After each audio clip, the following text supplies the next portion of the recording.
Eto mga Lodi, update tayo sa PyBridge. From moderator to na naban daw yung kanilang wallet for 100 years. Eto, sabi may nagtanong kasi, do you have any idea where PyBridge? Parang meron ka bang idea about PyBridge? Ngayon, nag-reply itong moderator, sabi niya, don't worry about the bridge. They can't operate without their Pi. All locked for 100 years. It looks like they are looking for partner. So, tumitingin daw sila ng mga ibang partners na may malaking Pi siguro para magamit dun sa kanilang project. Kasi nga, nagbibigay ata sila ng Pi. Sinasabi ko na nung una na, itong PyBridge, hindi ko naman sinasabing scam siya, okay? Pero, what's the point na kailangan mo siyang mag-wrap ng Pi? Kasi parang nagtitinda sila ng wrap Pi. Kailangan mo ng wrap Pi para makabili ka dun sa exchange. Ibig sabihin, pag wrap Pi, Pi pa rin yan. Ibig sabihin, parang gumawa ka lang ng token para sa network ng Binance, pero connected pa rin siya dito sa Pi network. So, ibig sabihin, nagbebenta ka, nasa enclosed mainnet tayo. Siyempre, moderator to, hindi basta-basta magsasabi na ganyan na lock yung account nila for 100 years. So, not sure lang kung totoo ito kasi sinisabi naman ng PyBridge hindi daw totoo, pero maraming nagsasabi na talagang na-lock yung kanilang Pi. Mga 80k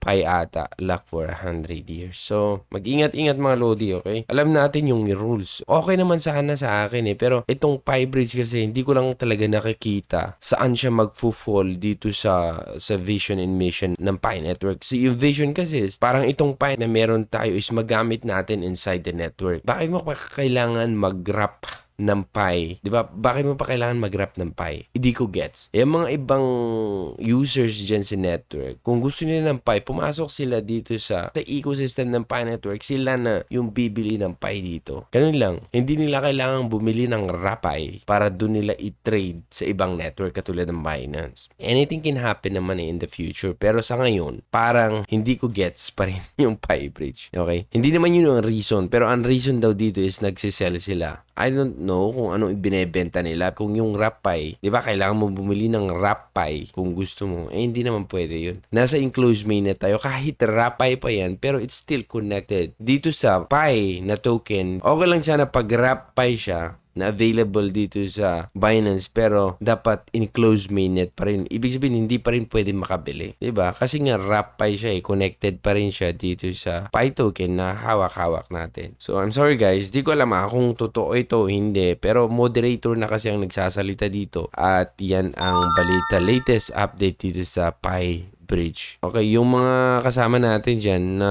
sumali, okay, naka-receive ba kayo ngayon ng parang Pi reward nyo? So hanggang dyan lang mga Lodi, at kung meron kayong questions about sa PyBridge, ilagay nyo lang sa comment section at sasagutin ko yun via TikTok, mga video na lang, okay? So kung hindi pa kayo naka-follow sa TikTok account ko mga Lodi, andyan, paki-follow naman. Maraming salamat at ako si Trogi. Thank you so much for watching.